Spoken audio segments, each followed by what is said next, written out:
Hello everyone, welcome to my YouTube channel, and in this video I'm going to show you how to install the latest version of Python on your Windows 10 PC. So without further ado, let's start the video.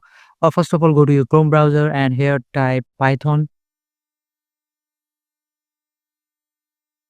and after typing it you can see their official website python.org.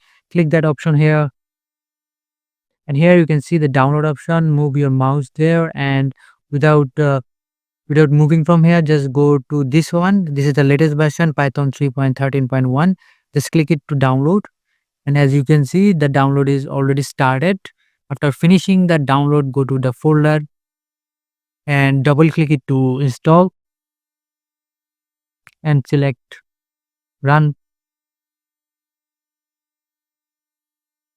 And as you can see, this is the installation widget, and here all you have to do is click this use admin privilege when installing this. Click this one, and also click add python.exe path, and after this select customize installation and leave all of this as it is.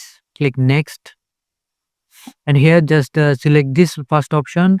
Make sure install Python 3.13 for all users. Click this one, and here this is the part that you are installing, and just click install. Select yes, and as you can see the installation process is started. So wait a bit. Now as you can see the installation process is completed. Just click the close one, and if you want to make sure that the installation is successfully completed, go to cdm. There is a command prompt, and here type python /version and enter.